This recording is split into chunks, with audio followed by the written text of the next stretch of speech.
And so, it begins. Dark were the skies and chill was the wind as the land was covered in a veil of malice. Across the hill did ride a dread army of the night, cloaked in mist and fog, prepared to rain down death and destruction upon the land. And the people did cry out for a savior, a noble soul to save them from their impending demise.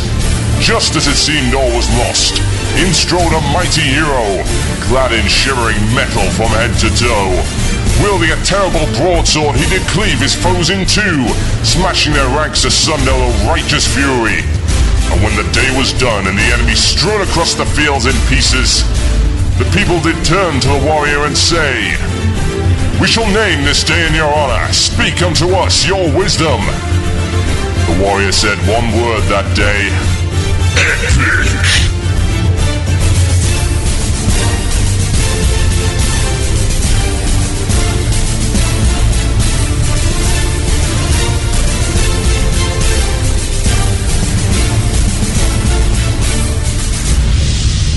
One man, one Murloc, one giant angry badger.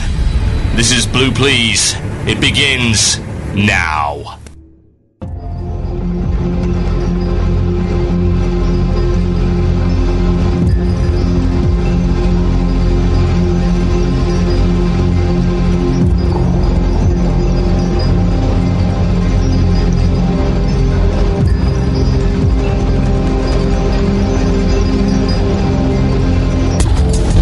Yes, indeed, folks. Welcome to Blue Plz here on WoW Radio with myself, TotalBiscuit. Yes, the show is here, and I've got a few things to say before I go on with the wonders that we have on for you, the show today. That wasn't really quite the right sentence, but the words are in there. If you jumble them up, you can form a popular phrase. It'll be great. So yeah, first thing is first, I've got to tell you about something, and that's that this is the last time that Blue Plz will be airing at this time.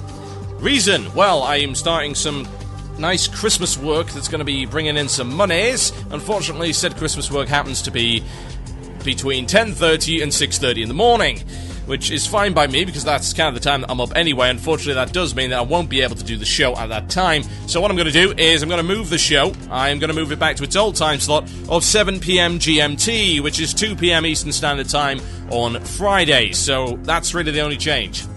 Not too much of a problem. Hopefully that didn't really put people out. If you do miss it, well, I would suggest that you catch the podcast, which I can guarantee will be up very, very, very, very, very shortly afterwards. Me and Dunkor are competing for the fastest podcast upload ever award. We're really getting there. But yeah, what have I got coming up in the show for you? Well, there's a number of things. You might have noticed that last week I was incredibly positive. Now I've had a week to play Wrath, and I've got nice and jaded to the content, so I can get very negative. No, I'm kidding. I'm not going to be that negative, but there are certain things which I believe do need to be discussed. So, let's go in the show. Wrathgate. Spoiler alert. I will give you another spoiler alert before I start talking about Wrathgate. If you do not tune out the spoilers, then that is your own problem, quite frankly. We're going to go on Spoilergate today. Yes, Spoilergate. Why is Wrathgate simultaneously awesome and simultaneously not so awesome? Well, we shall see. Also, Nihilum has cleared everything. Why this should worry you, and not for the reason that they put on their website. Yes, everybody's wrong. I will educate you as to what is going on. Also, GM inconsistency, or aka why is our guild not allowed to be called the Black Guard? You will find out a little bit later on in the show. And of course, we have the Illusion of Choice, which has its new sound drop-in thing. That's me shattering your illusion, or should I say forcing you to make an illusion of choice. Anyway, the Illusion of Choice, you get to pick the last topic of the show. You can email in themurloc@gmail.com. That is the Murloc, no K in Murloc. You should know this by now, at gmail.com. Email in your choice for the ending topic of the show, and I will pick one which I wish, and therefore you have an Illusion of Choice. Yes.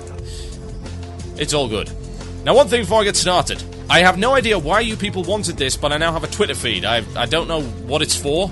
I don't know quite how to work it. I think you type short messages in and other people see those short messages. I'm really not sure what the attraction is. But yes, I have a Twitter feed. It is twitter.com/TotalBiscuit.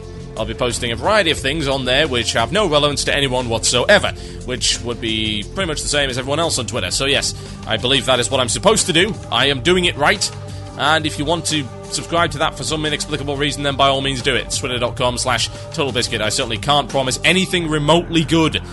But then again, neither can anyone else on Twitter. Now, I think we're about done with that silliness. Let's get straight in. Spoiler alert, folks. Spoilers. If you do not want your sense of bewilderment, sense of wonder, sense of utter, total disbelief shattered.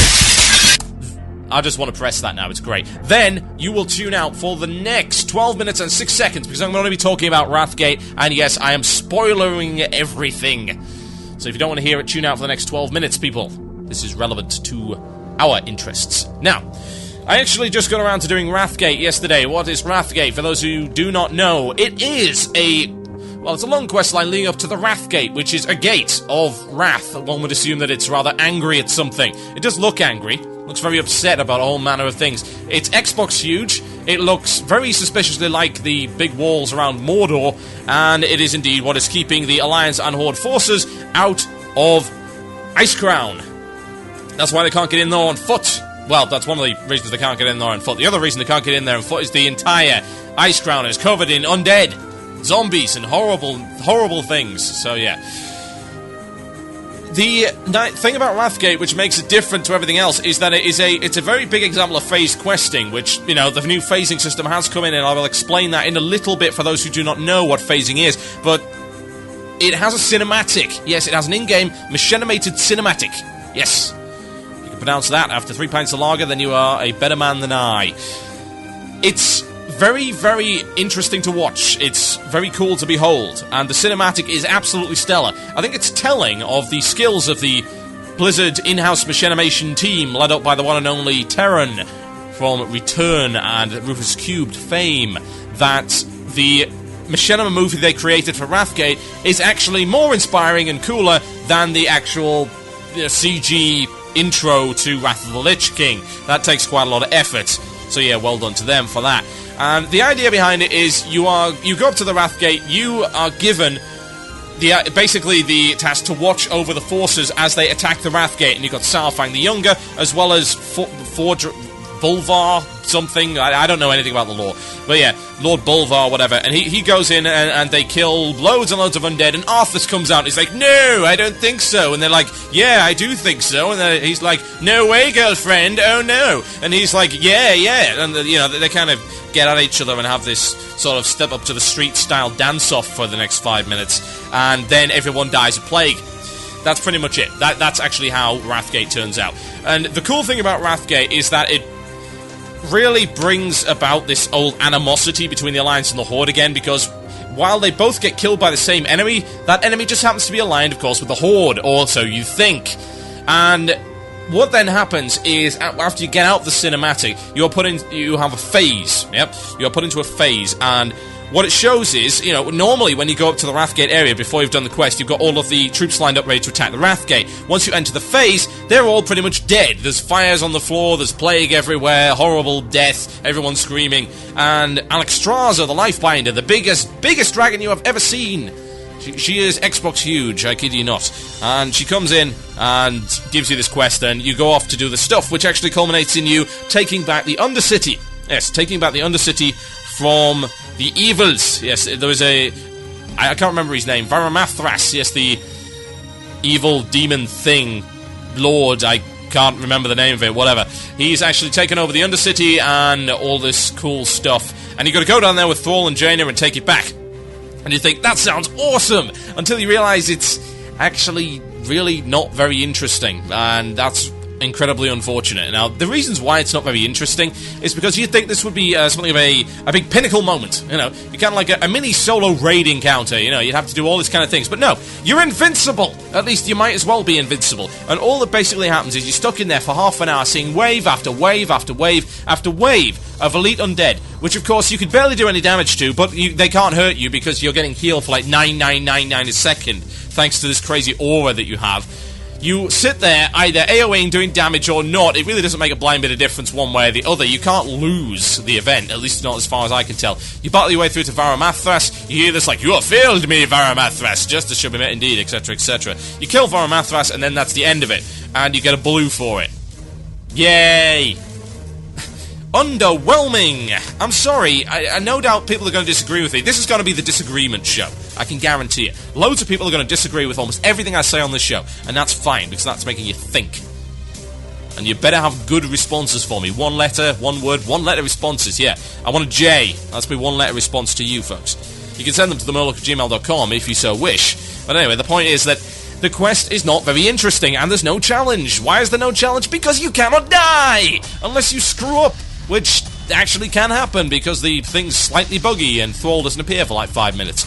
And you can't find him, and there's no way actually out of the Undercity once you go in there, because they took all the lifts out and replaced them with spiky pits, which is in itself relatively amusing, at least it would have been, had they not put in this blowy thing. So it's like spiky pits, oh look, the power of wind! Like, where did that come from? For one thing, there's no blower down there, it's not like MDK, you can't get your coils shoot out, it doesn't happen.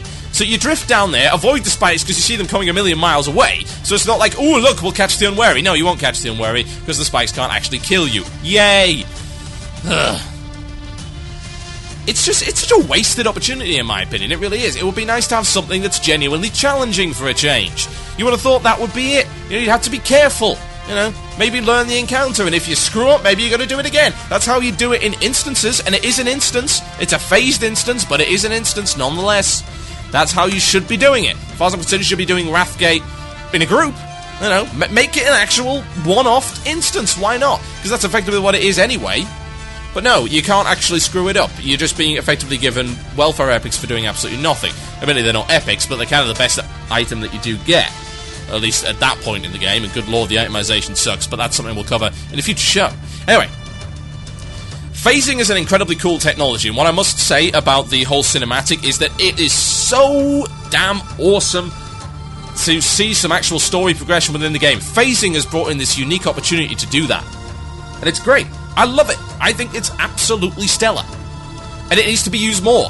I commented on this in last week's show, that the story progression of WoW has gone through the roof, as in there wasn't any before that, because of this proactive antagonist. You have Arthas everywhere, and he's screwing with your stuff. He's stealing all your pickles, and you have to go stop him. And that's great. I like seeing that. I love seeing that. It's absolutely brilliant. But why create such an underwhelming quest to cap it all off with? I mean, how many hours must have been spent machinating the Wrathgate cinematic? Tens? Hundreds? I'll go with hundreds. Maybe hundreds. And you follow it up with a quest that is really awful. And I mean, it really is. And there's some really good quests in Wrath of the Lich King. A lot of them involving vehicles, I must say. Sorry, riding around the dragon in Dragonblight and setting everything on fire. Yeah, that was cool. Mid-air combat. That was cool. There's all sorts of really awesome stuff. A lot of it does involve vehicles, but that's fine. You might as well run the gimmick into the ground because it's fun while it lasts. There's a whole bunch of really good quests, and I've noticed that they've really gone into the whole use this item to this particular effect. Now, this is something I commented on, actually, when I was talking about the Wrath Beta. It's like, oh, look, there's quite a few quests that involve you getting an item. Like, there was this Alliance quest that I recall while I was playing the beta at level 71, and it was in Howling Fjord, and it's like, you get this wand. It is a retuned ice wand. It has 100 yards range, but it doesn't do a lot of damage. It's the only way that you can pull down these drakes so that you can kill them. Or do whatever to them. And it's like, okay, that's a use an item. It's a use an item quest, and there's a lot of use an item quests, and they give each quest a rather unique feel. Like, there's a quest where you go to the Scarlet Onslaught's place, and you poke this guy with a branding iron repeatedly until he starts screaming for mercy. Don't tell me that isn't awesome, because it is! What about the, hey, kill some Scarlet Onslaught and have them eaten by rats? That's brilliant! Infest the lumber mill with termites to really annoy the lumber master. Yes! Perfect! Brilliant! Quests that are enjoyable to do, and so evil.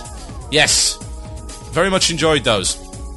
So why is it that when you can design all of these amazing quests that have impressed even me, the most jaded of quest doers, as in the person who quits WoW after 2 levels because he can't stand the leveling.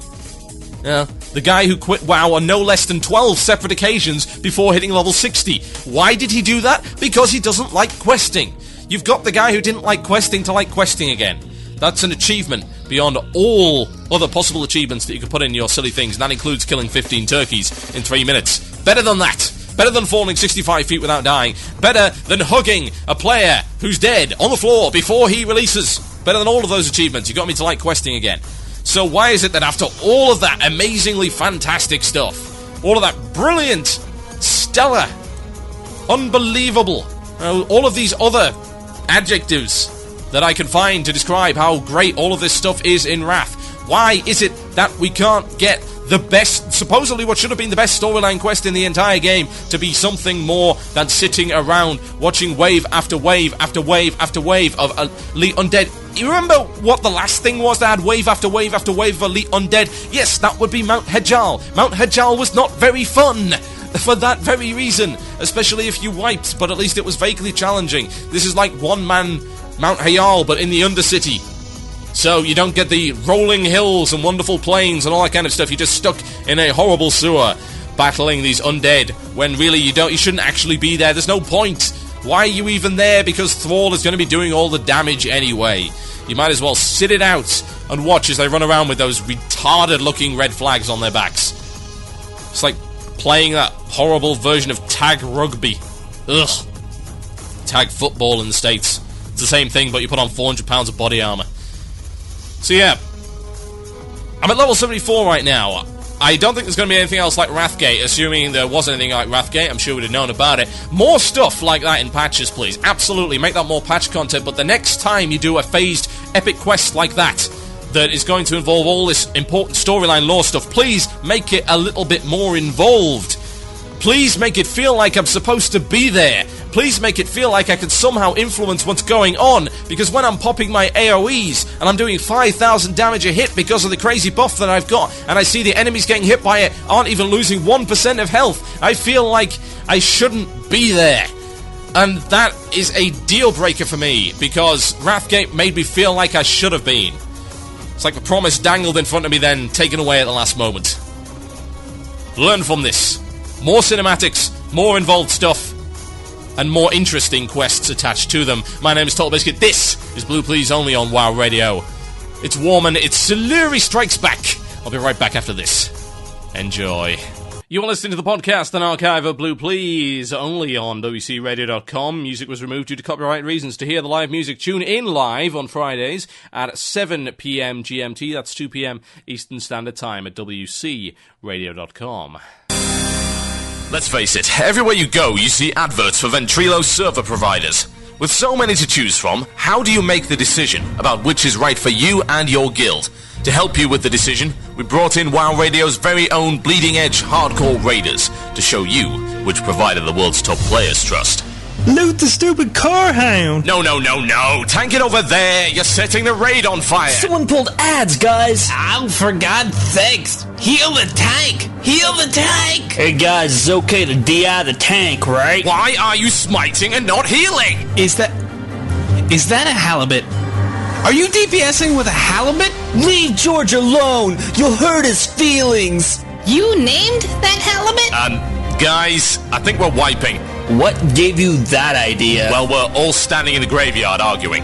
UGT Ventrilo servers, the only choice for the elite of the elite. Hi, I'm TotalBiscuit, the best and sexiest mage on the planet.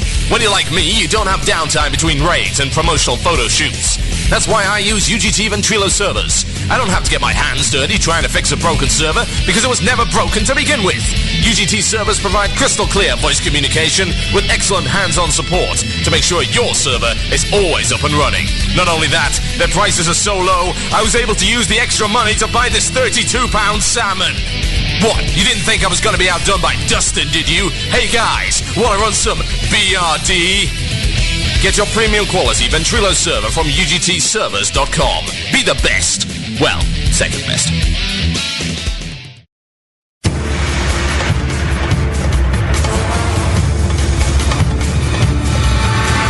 Yes, indeed, folks, the sounds of Warman, and no, I actually cannot pronounce the name of that song, so I'm not going to try. This is Blue Plz on WoW Radio with myself, TotalBiscuit. Yes. I should tweet during music breaks, shouldn't I? I mean, I don't even see the point. Let's go to Twitter right now. Why do people use this program? I mean, it's not even a program, obviously, it's a website. It's like, I am currently doing a show, and I'm tweeting while doing the show Isn't it incredibly damn stupid? What the hell is this Twitter thing? There we go. Excellent. I am in Web 2.0 right now. Oh yeah, fortune ahead with the iTunes and the YouTubes and the... that's pretty much it, isn't it? That's all Web 2.10 is. Let's try again. Right, I have something to talk about, as you would expect with Blue Plz, because if I didn't have something to talk about, it would be an incredibly short and or boring show. Possibly both. This one, I've been looking forward to this one to the point where I've been practicing this one all week by inflicting it on the people in the forums, inflicting it on the people in the Ventrilo, inflicting it on the people in the IRC for the past week. And I believe my argument is now as cogent as it will ever be, so here we go. Recently, Nihilum, also, well, it's not actually Nihilum anymore, it goes by the name of 25th November. It's a merger between SK Gaming and Nihilum. They announced that they had cleared everything about 3 days after Wrath had actually been launched. And they had a statement, and they said this: "We are proud to declare that all Wrath of the Lich King PvE raid content has now been cleared. This is both a moment of triumph and a cause for concern. The question in all our minds right now is if we could do this, how soon until the rest of the top guilds in the world clear all the raid content that Wrath of the Lich King has to offer? Did Blizzard miscalculate the tuning of these encounters? Or is this Blizzard folding under the weight of a large casual player base that demands to be on an equal footing to endgame raiders?" That was their statement. Not particularly long statement, short and to the point. So yes, it's been cleared. Now, here's the question. Which faction do you belong to? Because apparently you now have to be part of a faction. Do you belong to the faction that hates Nihilum and thinks they are ruining the game and thinks that, oh, they rushed through the game, blah, blah, blah, blah, blah, they don't have the right to whine or complain? Are you part of the faction that says, oh, Nihilum are the best, and they blitz through the content because Blizzard is terrible, blah, blah, blah, blah, blah, blah, you know, etc., etc.? You have to belong to one of those two factions. You're not allowed to actually stay on the fence and be neutral. No, absolutely not. Right, here's the deal. Nihilum are right, and also completely wrong, on both counts. Here's the thing. This should be a cause for concern. You're absolutely 110% correct. The fact that Wrath content has been cleared in 3 days is a cause for concern. But it is not a cause for concern because Nihilum did it. No, that is not the reason why it is a cause for concern. Oh no. Not by a long shot. So, let me give you an idea of my particular opinion on this matter. Now, there are 4 raid instances in Wrath of the Lich King at the time of speaking. There is one properly sized raid instance. It goes by the name of Naxxramas. You may have seen it in such films as Naxxramas pre-TBC or Naxxramas post-TBC. Now it is in Northrend and not where it used to be. Indeed. However, there are 3 others. There are 3 other raid instances, and unfortunately they all happen to be one boss raid instances. They are your Onyxias, your Gruuls, your Magtheridans. That's what they are. And unfortunately, most of them seem to be incredibly easy.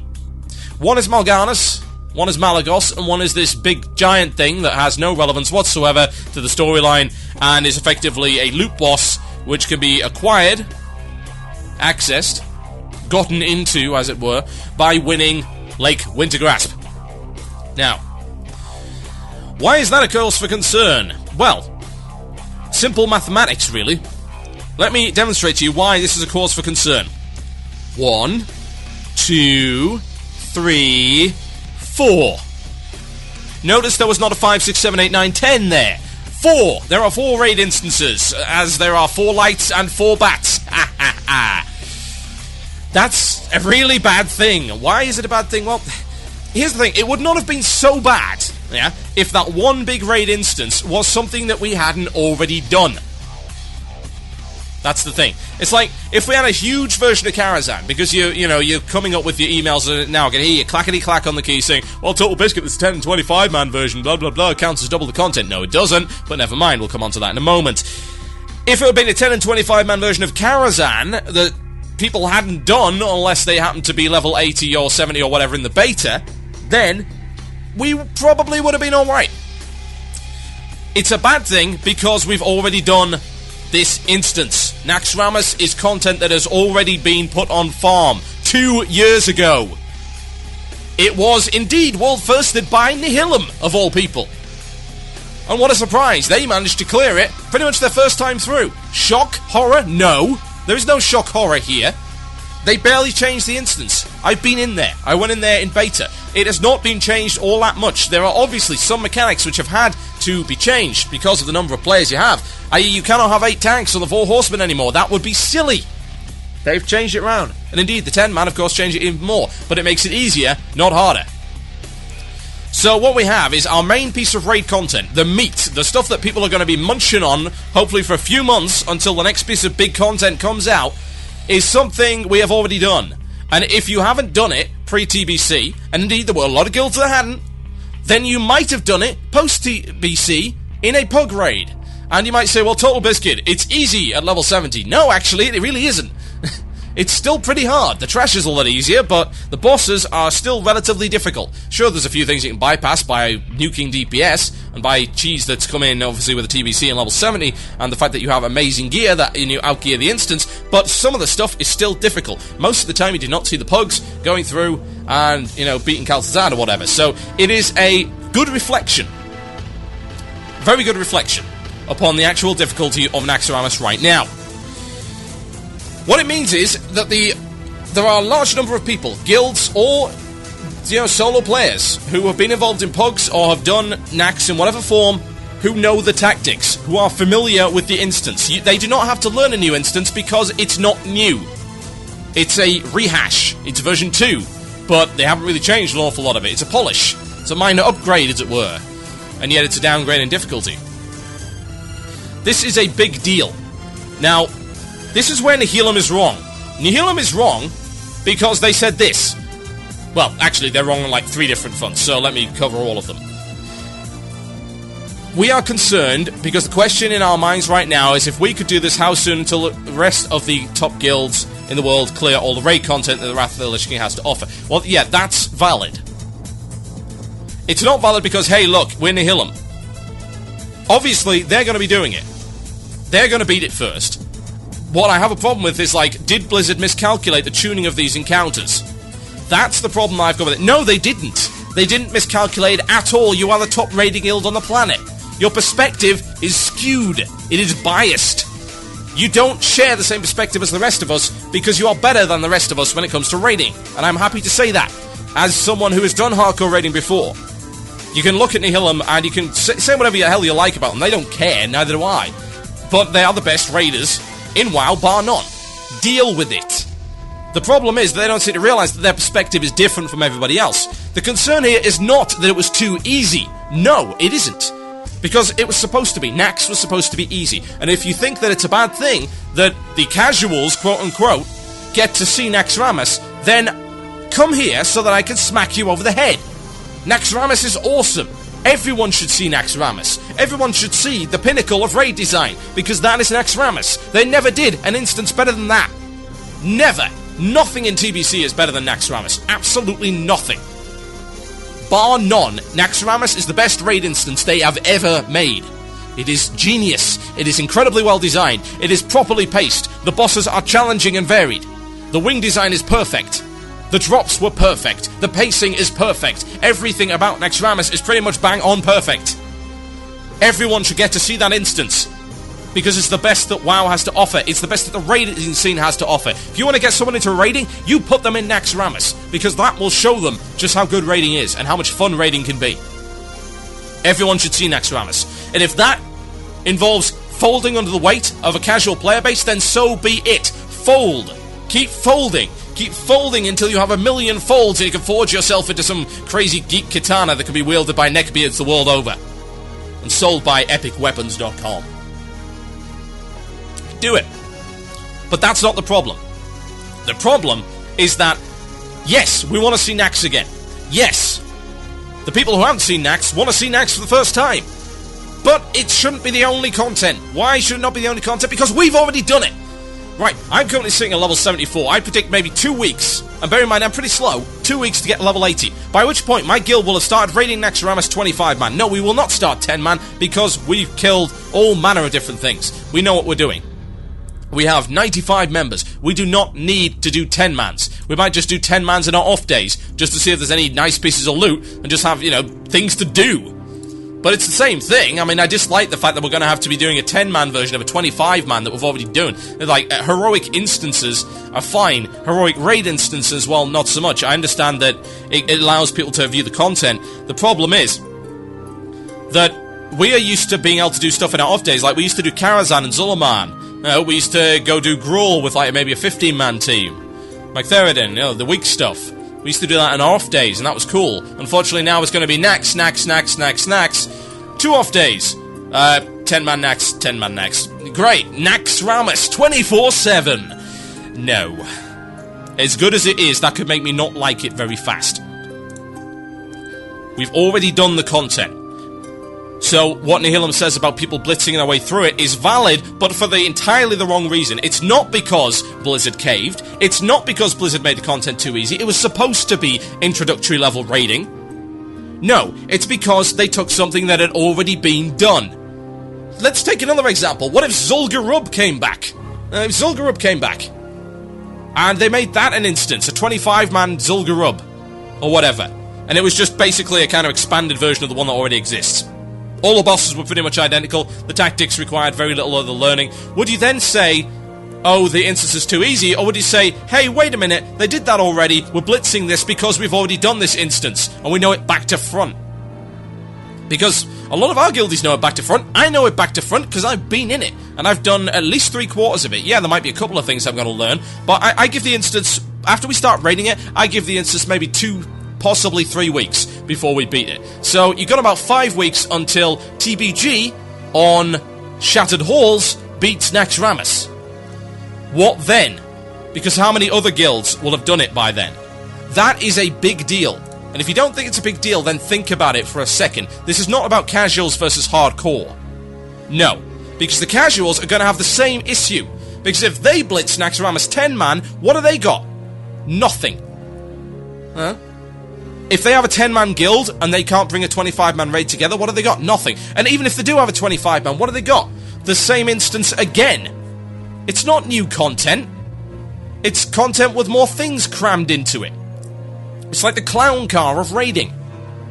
Hey, we've got a 10-man clown car. What about if we stuff 25 clowns in it? Will that be a new joke? No. It's just a more awkward joke and takes longer for everyone to file out of the damn car. That's a big deal. That is a real problem. And they've highlighted it, with the wrong reasons, as hardcore guilds tend to clumsily do. They're never best when it comes to PR. But they've highlighted an issue, and that's a lack of raid content end-game. Now, casual players, quote-unquote, they generally always have content because they haven't beaten anything. As long as you have something ahead of you, that's fine. WoW is a very goal-driven game, and I play the same way. I do it in a slightly more hardcore manner, I suppose. I mean, I don't even know if the term casual and hardcore can really apply here. I don't like that it's being bandied about so much, because I think it's just become irrelevant these days. The issue that I've got is that this ain't gonna last very long. And unless they have a pocket instance, and I do hope they have a pocket raid, full-size pocket raid, ready to go, 7-8 boss raid, they've got it almost complete, and they're going to bring it in. Hopefully, they're going to test it in-house and not put it on the damn PTR so that people can beat it before it gets on live servers. That would be nice, wouldn't it? And no, we'll not have another Blackwing Lair, thank you very much. You can do your own damn internal testing. You're the best funded development house on the planet. I hope they've got that, because it's not going to be just hardcore raiders. It's going to be a lot of raiders who are going to get through that and are going to be left with nothing else to do. And that's a big deal, because you know what? You got competition. There's a couple of other MMOs that are pretty cool, and I'm not going to mention their names because people tend to go emo when I do. Oh my god, why do you talk about Warhammer so much? Oh dear, I said it, didn't I? What a shame. I'm shattered your illusions. That is an issue. People may go elsewhere. If you want to keep them, give them something to do. It doesn't matter for the casuals, because they're going to get there eventually. More content is always good. I don't know why it is that casuals, quote-unquote, I'm starting to despise that word, actually complain all the time that they're bringing in new content. The content's going to be there for you eventually. You're hopefully going to get there, and if you don't get there, well, you suck. So why do you care about any content being added, really? You haven't beaten the stuff you've already got. My name is TotalBiscuit. This is Blue Plz here on WoW Radio. I've got a Nubcake news for you, and I'll be right back after this, and some fine, fine music. Enjoy. Live from the Blue Plz Tower in Howling Fjord, it's Nubcake News with award-winning anchor TotalBiscuit, bringing you all the news that matters, whether you realize it or not. Welcome to Nubcake News, I'm TotalBiscuit, and this is an introduction without a euphemistic play on words, which probably wouldn't have been all that funny anyway, and served merely to fill in a few seconds of time before the actual content of the piece. Ironically, this overly verbose explanation did so far better. The headlines today. Reports are coming in of a new zombie plague sweeping across Azeroth. All across the land, shambling corpse-like creatures have been spotted. Listless eyes like death, skin pale, backs hunched, and a foul stench in the air. Naturally, all fingers were pointed at Arthas, Lich King, and all-round little scamp. When asked as to why he'd unleash yet another zombie plague upon the fair peoples of Azeroth, he commented, "Always with the typecasting. Zombies, plague, ravening undead hordes. Change the bloody record. No, actually it wasn't me. I had nothing to do with it. Happy now, you bigots." Confused by this startling new development, our team of dedicated researchers scoured the archives for an explanation to this curious phenomenon. Eventually, they came upon the answer, hidden away deep in the sacred archives of MMO Champion, an announcement by Topkill 25th November that had been sidelined in favor of the news that all Wrath content had been cleared in 8 minutes flat.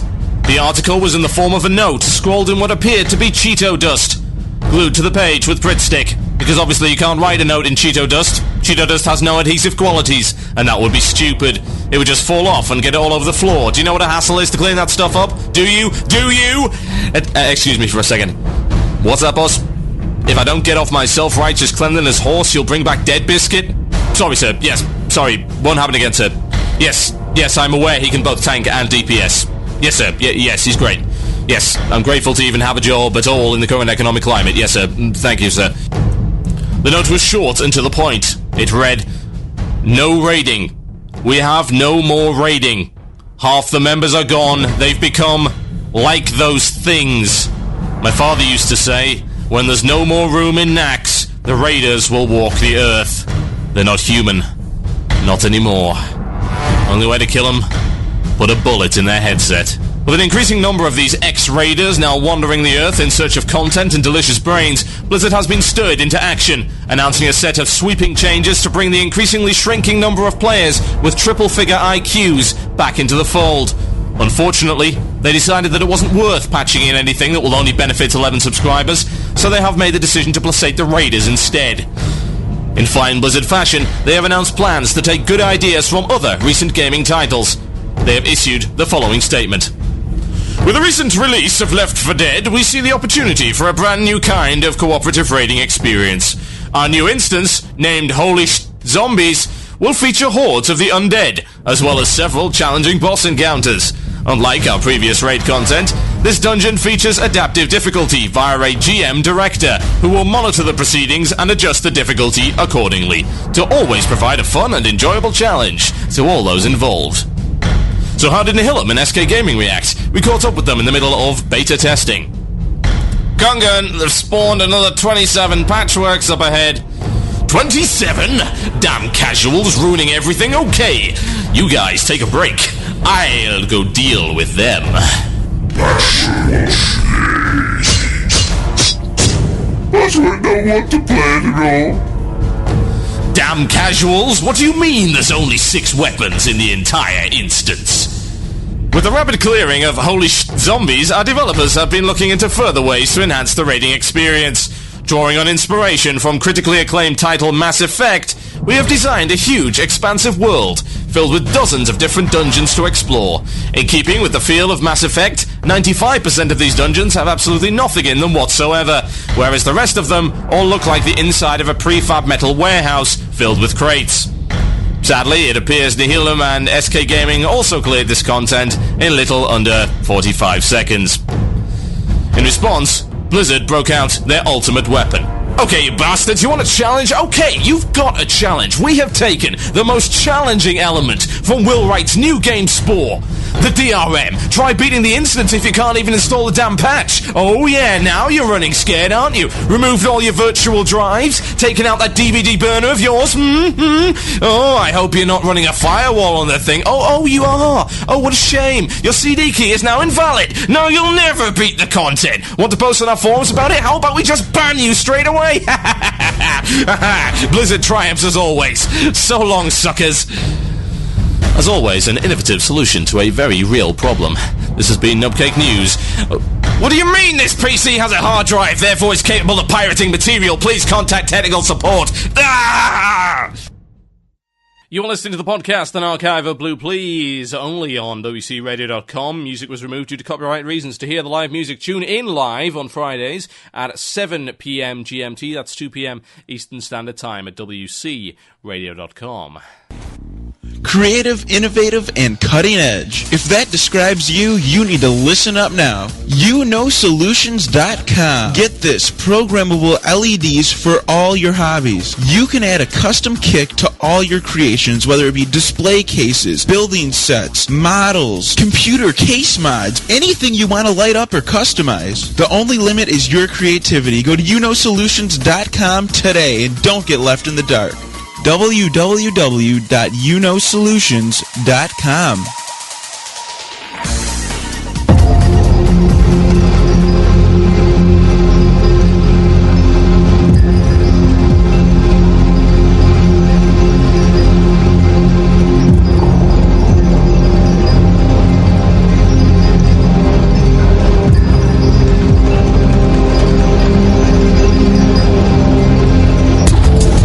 Yes, indeed, the sounds of Camelot with Marching Infestor, one of my personal favourite tracks. My name is TotalBiscuit, this is Blue Plz here on WoW Radio, that's WCRadio.com. Yes, we actually have a website, which is something that some people don't seem to realise, which is crazy. We run this iTunes thing, we do the RSS, we're all over the place. But yes, we have a website, and we do actually do our shows live. So if you're not listening to this show live, then this show was recorded on the 21st of November 2008 and is currently 22 minutes past 11 in Britain. Yes, we do our shows live. We are WoW Radio for a reason, otherwise we'd just be called WoW Podcasts, which isn't quite as good. Anyway, time to get on with this content. An interesting issue that I would like to share. It highlights something. My show's already been about highlighting things. We highlight grave injustices, such as the fact that that pig is still in the cage in the Southern Barrens. What a disgraceful act. I'm sure Peter would get on you. They would hate you. Peter would hate this game, they really would. I just want to show them World of Warcraft just to see the comedy value that comes out of that. Anyway, I want to talk a little bit about GMs. Not specifically GMs as such, because, you know, I know a few GMs, I've got friends that are GMs, and they're not bad people. The problem I've got is the system in which they seem to be working under. Now, here we go. Here's a story for you. My guild was previously called the Black Guard, and the Black Guard existed on a server, and they transferred servers when they were given a free migration to a brand new server because said server was overpopulated and a complete mess. So, being the responsible adults that they are, they took the opportunity to move their guild, and they sat there with the name, the Black Guard. About a week later, they were told that they would have to change their guild name. They asked why, and the response was this. The term Black Guard is racist. What? So let me just run this by you again, and this is confirmed from the GM of the guild as well as everyone else in the guild. I have confirmed this. The Black Guard is a racist term. Yes, racist. Wow. Okay. So I was a little taken aback by that. We're actually called TBG at the moment, which is a terrible guild name. Sorry, guys. Come on. Can you just call it the Puce Guard for the time being until we got this sorted out? So we're called TBG, and we're sitting around, and we keep asking the GMs. You know, we've tried to appeal it and all that kind of thing, and they said, no, sorry. You know, some of them said black is a racist term. That's interesting. I might want to go and ask my black friends that, whether or not they think black is a racist term. Indeed, I might, in fact, want to ask all of the people involved in writing forms for the government, because the word black is on there for skin colour. I might want to ask anybody, in fact, that every news organisation on the planet that refers to those with dark skin as black, because that is not a racial term, that is merely a descriptive term to describe the colour of someone's skin, which is fine, as far as I'm aware, because I don't get personally offended by being called white. Even though that's technically not true, I'm sort of a shade of pink like everybody else. But never mind, they're also not jet black either. That would be kind of awkward. Anyway, so that is the issue we have, and my mind boggled. So I did some further investigation, and I actually sent them another GM request and said, so why is it that, you know, black is considered a racist term, blah, blah, blah. They responded saying, you know, we can't actually do anything about this. Can you contact WoW Concerns EU at WC, whatever it is. Don't do it at WCRadio.com. We can't solve anything. You know, at WorldOfWarcraft.com. So I was like, what? That, okay, fair enough. So you can't solve my problem. You're the customer service. You can't solve my problem. You're referring me to somebody else. Okay, fair enough. We sent another one in, and we got a response saying, yeah, the blackguard is a racist term. Go look it up on Google. So I did. I looked it up on Google. The blackguard, in Arabic, from a root meaning slave, were the corpse of black African slave soldiers assembled by the Alawite Sultan of Morocco, Moulay Ismail, reigned 1672 to 1727. Yes, the history of a very little-known group called the Black Guard. So I thought, right, okay, fair enough. I suppose maybe that's okay. But I thought, well, let's do a little bit more research. Let's find out just how many instances of the term Blackguard there are in World of Warcraft. So I had a look. There are 4 separate NPCs in World of Warcraft called Blackguard. There is a Cult Blackguard, a Defias Blackguard, a Blackguard Sentry, and a Blackguard Swordsmith. 4 different mobs in World of Warcraft called Blackguard. There are 3 different items in World of Warcraft with the words Blackguard in them. Insignia of the Blackguard, plans Blackguard, and the sword Blackguard, which is actually a level 60 craftable sword called Blackguard. So I thought, okay, fair enough. Well, it's their content, they can do what they want. Maybe it's just about guild names, you know, because they can do the Harris Pilton and that kind of thing, and we're not allowed to do names that are too similar to celebrities, so what about that? Okay, so look for guilds. There are 4 US guilds called the Blackguard. There are 45 US guilds called Blackguard, as one word. There are 11 EU guilds called Blackguard. There are over 127 characters on the EU side called Blackguard. There are over 100 characters called Blackguard on the US side, and however many others there are on the Chinese, Asian, all those other things like Oceanic or whatever. So, Blizzard, would you like to again answer the question, why exactly is it that we cannot be called the Blackguard? Are you going to continue to argue that because there was some obscure group of slaves in 1672 referred to as the Blackguard? Bear in mind, of course, this is a translation from the Arabic, which means, of course, that it's probably not even right. Why is it that you are going to hold that as being an offensive term? I can guarantee you that nobody, well, obviously mostly nobody, pretty much everybody, including myself, who did do quite a bit of history. I did. I studied history advanced level and advanced 2 level. I did that. I did my history. I like history. I have never heard of this group. Ever. Probably because, hey, look, it was in 1672, and things have moved on a little bit since then. An awful lot since then.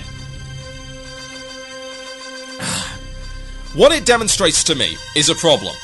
And not with the GMs. It's not the GM's fault. I'm not going to put the blame squarely on the GMs. No. It is not the individual customer service guy's fault, and it rarely is. Having worked customer service before, as I imagine many of you have in your time, you will know that most of the time you get an angry customer, it's not because of you personally, and it's not because of what you do. You generally have to follow a procedure, work within a framework, and sometimes the people don't like it. But they've got to deal with it, because that is what you have to do, because you are employed by said company, and said company says you must do this. That is what you must do. You are bound to these rules, and if you do not follow these rules, you get fired. And you know what? You value your job over the happiness of one particular customer, and that should be the way that it always goes. So, it's not the GM's fault. So whose fault is it? Well, it's the GM structure's fault. It's the structure by which the department is built. Bear in mind, because the GM department is pretty much a glorified call center, one way or the other. They do hire some people that have no clue about WoW at all, and therefore they have a framework which allows them to do certain things. The problem is, and this is going to be demonstrated by an example I'm going to make soon, is that their framework is a mess. It really is. For instance, things I have heard. The GM department does not pursue account sharers. At all. They don't. Because, of course, they require the person to submit it to have evidence. Lots of evidence. And even then, they generally don't do it. They do not pursue account sharers. There is a guy on our server who got to level 80. He was a blatant account sharer. We knew he was an account sharer. Was anything done about it despite the reports? No, of course not. They don't do that. They do not actively pursue acting non-RP on an RP server. The RP server is not... The rules, the actual RP server guidelines, are not enforced. RP names get changed after maybe 6 months. Depends how long. It is not a priority. Now, here's the big deal that I've got. You may be aware of a person by the name of Athene. Athene is the self-proclaimed best paladin in the world. He creates videos which are hilarious for one reason and one reason alone. They annoy the hell out of people. Because he is an obnoxious, arrogant, haughty, loud... Wait a minute, who does that sound like? Anyway, aside from that, he produces these videos. And apparently he was the first to level 80. But, while doing so, he was banned. And indeed, he was then later unsuspended and put back to level 70. He lost all his levels. Why? Because he used a mob tagging method that was, and this was screenshotted, called legitimate and clever by a GM. They then reversed the decision with no warning. This is a problem. Why is this a problem? This is a problem because it clearly indicates that there is no system of precedent in the GM department. And if a GM wants to email me and tell me otherwise, then by all means. It wouldn't be the first time I've had a GM email. So by all means, if you are a GM, you have heard or are listening to this show right now, please, by all means, email in. I would love to hear from you. I will keep your name anonymous if you so wish. It wouldn't be the first time I've had a GM on the show. Now, the issue, of course, is precedent. What is precedent? Well, precedent is a legal term, and it's incredibly confusing because you always slip and say president. It's not the same thing. Precedent. It is a term whereby a court makes a decision, and that decision then becomes binding on all courts lower than that court. So it's like, if the Supreme Court makes a judgment in a case, then that judgment is binding on all the courts below it. And they are the ones who can overturn the precedent. What it allows is for the situations that the law does not account for to be effectively judicially legislated on. Now, you know, that's a term, of course, that if there's any judiciary listening to the show, which again is highly unlikely, they're going to be up in arms about that, because there is no judicial legislation. You know, I did my law degree, and that's effectively what it is. But it's good, because it allows the judiciary to come up with all of these situations that haven't been previously foreseen in the law, and lay down the law on those particular issues, and give guidelines which are binding to the lower courts in future. So it makes the system a heck of a lot more efficient, and more importantly, a heck of a lot more consistent. You don't get all of these cases which turn out differently just for the sake of the judges not having a good day. Now, this system is very effective, because what it allows you to do, and this works in everything, customer service included, is to come upon a situation you have not previously encountered, make a ruling on it, and then only somebody higher up than you can overrule that. And they have to do so with sufficient notice. So we have a situation whereby a GM has said that the mob tagging method is legitimate. It is okay. Then we have another GM that comes along and said, no, it isn't okay, you're banned. That is a bad thing. That shows the lack of communication, and it would not be the first time. There are loads of examples, and feel free to email them in. Email in your examples of GM inconsistency to themurloc@gmail.com. That is themurloc@gmail.com. And why is that? It's because the GMs are effectively working under a set of guidelines and frameworks, but there is no precedent. It's not there. There is no communication between the GMs. The structure isn't there. They're acting as independent operatives, and effectively their word is law, based on, of course, the guidelines. So if the situations we're encountering aren't in the guidelines, like, say, the Athene mob tagging method, obviously not in the guidelines, because it's not done very often, they probably didn't even bother to put it in there. When another GM comes along and says, hey, we don't like this, hey, reverse the decision, ban. Straight away. Not a good thing to do. Because you might say, well, Athene's a bastard. I don't like Athene. I don't like Athene either. I don't like him either. Who does? You know, he's the guy you love to hate. He's like Chris Moyles of WoW. You know, can't stand that awful, rotund, obese, sweaty little man. But people listen to him because they love to hate him. You know, they wouldn't be the first. You know, Howard Stern is pretty similar. There's all sorts of different DJs like that. presenters, personalities. It doesn't matter if you hate them or not, because if it had happened to you, you would be crying too. Indeed. But it's the GM's party, and they can legislate if they wish to. It shows inconsistency, and that is very dangerous in customer service. Incredibly dangerous, because it does affect people's play. This is the kind of thing that needs to be stomped on fast. It's the kind of thing that a framework needs to be set up so that GMs know what other GMs have done in a situation like that. There needs to be a big book, and if there isn't a big book, there needs to be one. If there is a big book, then please tell me why your GMs are not reading it. There needs to be a clear structure put in place that can be modified and is flexible and can be added to as different situations occur and arise that you may not previously have foreseen in your set of guidelines and rules and regulations. This is the kind of thing that needs to be done, because if it doesn't, it's going to come around and bite somebody in the arse.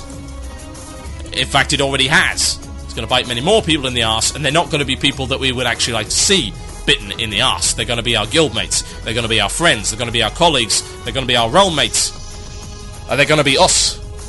And that would be pretty lousy, I must say. So yes, if you are a GM and you wish to comment on this, feel free, I will keep your name anonymous. If you are not a GM and you wish to comment on it, then you can do that too. I'll try and read your emails out towards the end of the show before the shout-outs. If you want to email in for the illusion of choice, then you may do that. Email themurloc@gmail.com, pick me a topic, and I shall go to town, as it were. I think it's about time for a music break. I'm going to go down and get a drink, and I will be right back with the illusion of choice. I'm going to play something by Sonata Arctica, so I'm a big fan of it, and it's going to be appropriate for the next X number of weeks while Wrath's out. Oh, Sonata Arctica, it's a reference to snow! It's awesome. Never mind. I'm going to play it. It's great. I love it. It's called My Land. I'll be right back after this with the illusion of choice. You'll listen to Blue Plz here on WoW Radio with myself, TotalBiscuit. Enjoy. You are listening to the podcast and archive of Blue Plz, only on WCRadio.com. Music was removed due to copyright reasons. To hear the live music, tune in live on Fridays at 7 p.m. GMT. That's 2 p.m. Eastern Standard Time at WCRadio.com.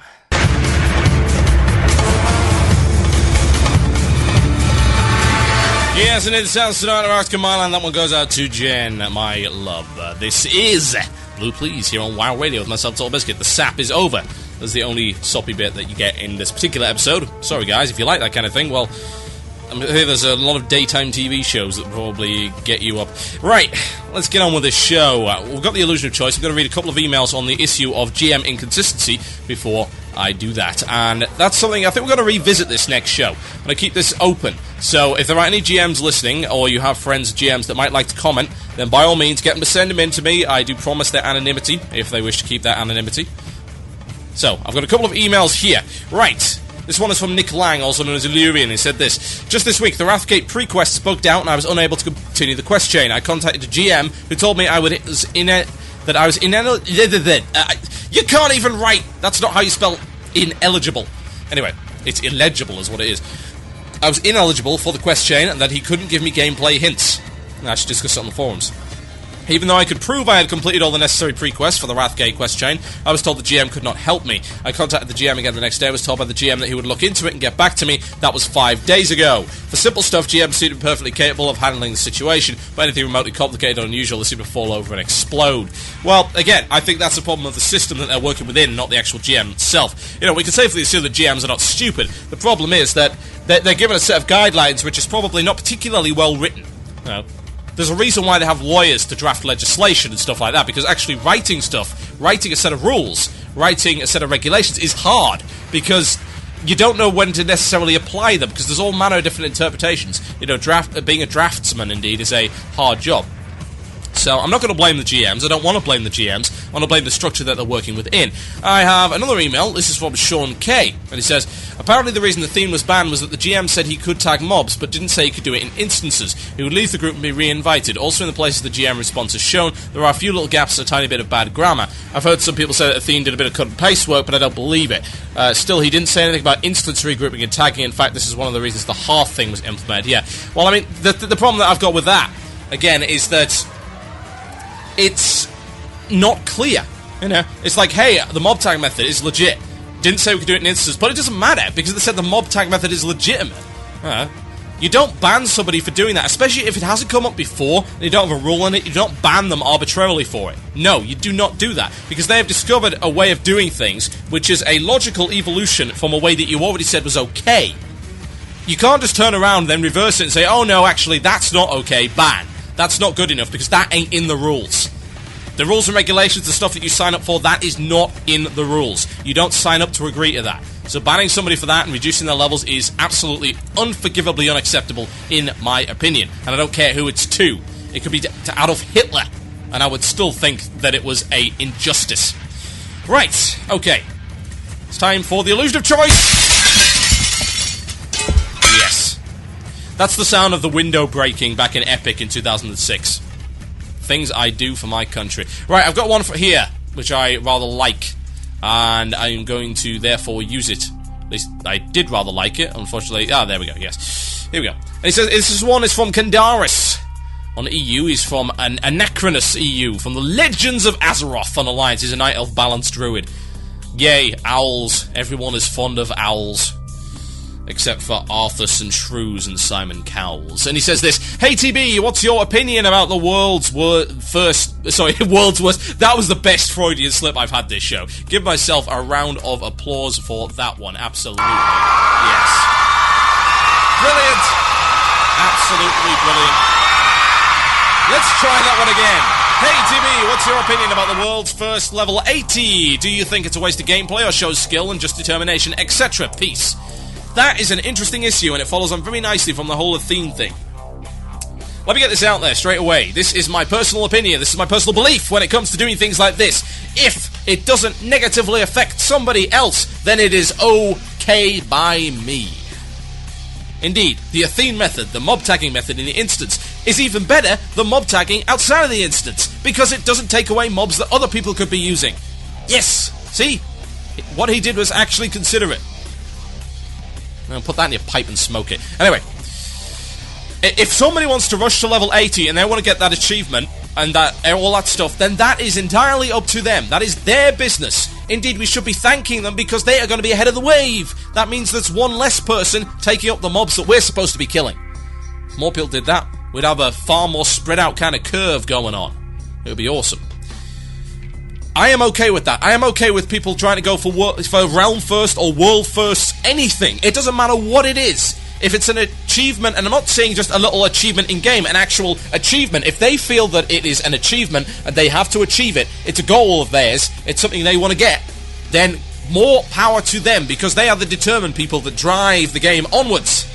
Because if we were all casuals, then yeah, you'd say, oh, well, Blizzard wouldn't have to develop half the content. Yeah, and how sucky would that be? You know?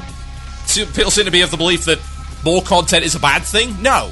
You'd have to be mad to argue that. No, absolutely not. More content is a good thing.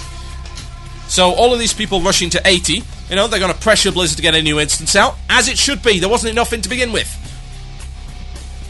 I am okay with people doing that. I am absolutely okay. Do I think it's a waste of time? Well, WoW is a waste of time. I mean, for instance, think about it this way. If, for instance, you were working and you got maybe 3 days off to play Wrath and you did nothing more than power level and got to 80, would that have been a waste of time? No, it would have been an efficient use of your time. You'd have used your leisure time in that compressed time to get up to 80, which means you can get into the content faster. You know, the regular raiding content, the stuff that we do when we come home from work and we sit down and we chill out and we play WoW. You wouldn't be tempted to sit there for 10, 12 hours on a working day power leveling, because that wouldn't be too good and you probably wouldn't get into work. Not a good thing. Socially unacceptable, as it were. So, yes, I think it's okay. I absolutely think it's okay. It's not personally something that I would do. You know? I mean, I'm trying to get my tailoring up pretty high, but I know I'm not going to be realm first. Absolutely not. The price of Frostweave, not a chance. I only just reactivated my character before the Wrath. I had 68 gold to my name. I don't have thousands and thousands of gold, and I'm certainly not going to buy it, because that would be a hollow achievement. Aside from various other objections that I have to that. So, I'm okay with it. And I think it's a good thing. Do I think that it requires skill? Well, WoW doesn't really require much skill. I think we've already gone over that. I don't know. I suppose if you could qualify pushing buttons in the right order as skill, then I suppose there's a lot of very skilled monkeys around. They're also capable of doing that. It's like saying reading is a skill, writing is a skill, you know, performing simple tasks is a skill. It's not really. But I suppose if you want to call it skill in the context of WoW, then by all means. it shows a certain amount of determination. Good lord, it shows a massive amount of determination. You gotta be kidding. The drive you must have to do that is unbelievable. It is beyond anything that I personally have experienced. I've never, ever, ever got into a state like that. No, never. I've never had that kind of drive to sit there and do that and actually push through the barriers of tiredness, the barriers of boredom, or whatever other barriers you want to throw in the way. Whatever hurdles. It doesn't matter. They do it, and that is astounding. That is something that should be lauded. I don't think it's something that should be mocked by any stretch. I think it's something that should be lauded in the context of the game. And people say, well, it's sad, blah, blah, blah. You know what? The only achievements that matter in WoW are the achievements in WoW. Yeah? That's what matters. It's like you laud Nihilum for getting world firsts. You don't insult Nihilum for spending a lot of time in the game. Who cares? You also spend time in the game. Everyone here is a big nerd. Absolutely everybody. By the context and the standard of the rest of the world. We don't need any more infighting, thank you very much. The fact that they spent a lot of, X number of hours doing it, that doesn't matter. That doesn't take away from what they did. They still did something that you didn't or couldn't. Doesn't matter if you didn't want to, they did something that you didn't or couldn't. They were the first. That means nobody else did it before them. That's an achievement. That is actually an achievement. That's not a jump 65 feet and not die. That is an actual achievement, and I don't care what you think of it. What bothers me more than anything is they took away the title. They took away the actual title that came with it. You get the achievement, but you don't get the title, because people would get too upset by it. Wow. Bloody casuals. Seriously, it's the first time I'm actually going to genuinely say that. Damn casuals. Ruining it for everybody. What is wrong with the Realm First, level 80, having a title that indicates that? What is wrong with that? Nothing. Absolutely nothing.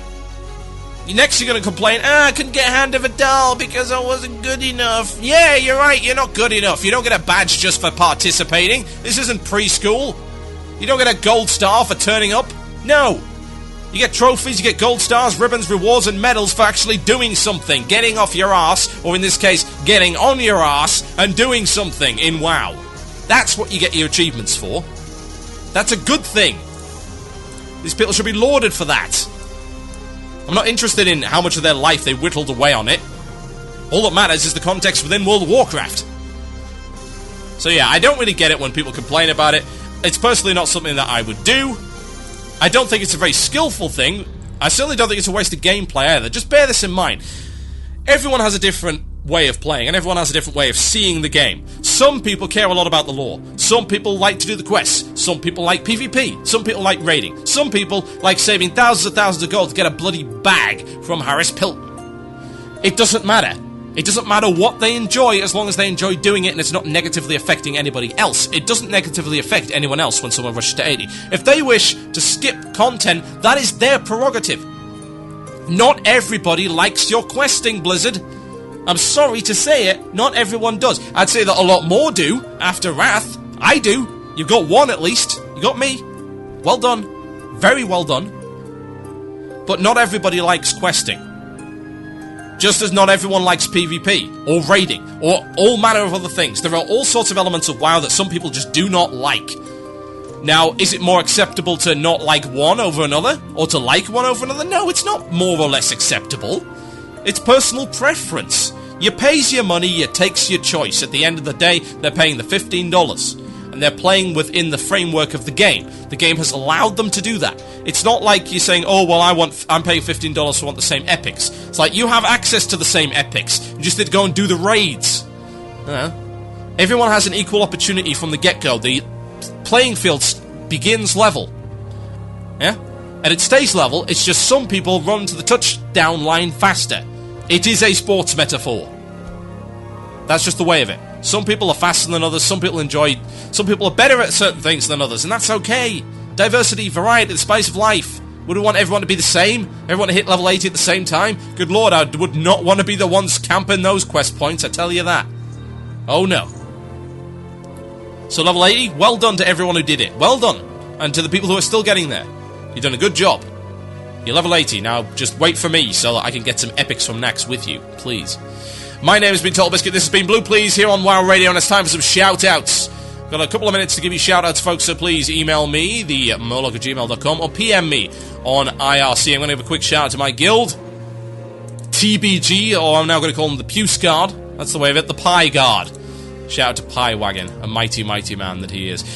I want to quick shout-out to Pusa, who's probably actually asleep by now. A shout-out to whoever invented sushi. She is so full. There you go. Yeah, Jen actually likes sushi as well, so that's two women that I know who are big fans of sushi. I'm not really sure why you'd eat raw fish with avocados and stuff in the middle, but whatever floats your boat. Personal preference. Variety is the spice of life, and sushi is the filler of people. A shout out to Cake Time from IMO. I don't know what that is. I have no idea. A shout out to all of Grimbatol EU. I'm not there anymore. Yeah, you want to know why I'm not there? Because you suffered 1,000-person queues. I knew this was going to happen, so I moved to a low pop realm. It's like 80% horde. It's hilarious. I can gank Alliance at will, and they can't do anything about it. That might be due to the fact that I can do 10k damage in the matter of a second, but, you know, Arcane is perfectly balanced.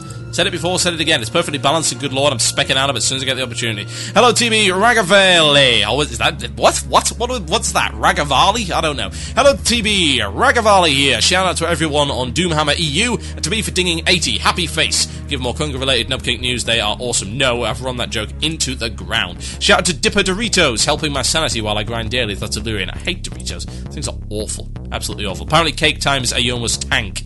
There you go. Cake Time. We have a guy called Pie Wagon. It's great. Shout out to Dalaran. Lots of achievements like the coins and the rat. Achievements. Is that achieving anything? I don't know, but that's from Shino, Sino. I have no idea. You guys should come up with way better names that actually make some degree of sense. That would be very, very nice.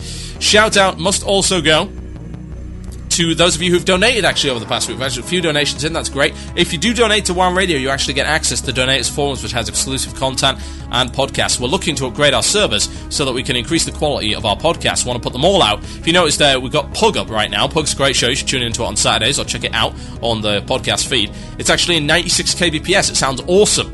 We want to do more of that, so we want some new servers. So if you do want to donate, by all means, you can donate to wowradiodonations@gmail.com via PayPal. Every little helps, and it's very much appreciated, and you will be rewarded. A shout out to the Guild Legacy of Grimbatol EU. That's from Cluzo, and I had trouble No, I'm absolutely not reading that. Anyway, there we go, yes. Rebound. I had trouble understanding your position on the 25th of November when you wrote about it on the forums, but now I get it and agree with you, so big shout out to you for being awesome. Yay! Ego patting. That's from Rebus, Draenei Mage on Deathwing US. I am out of time, folks. Sorry to say it. That is me done. You have been listening to WoW Radio, Blue Plz. I'm out of here. Stay tuned for WoW Things Considered after this. And remember, 7 p.m. GMT, that's 2 p.m. Eastern Standard Time next week. That will be the time slot from here on in. My name has been TotalBiscuit. Thank you ever so much for listening. You have been awesome. Good night.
been listening to the podcast and archive of Blue Plz, a show produced exclusively for WoW Radio.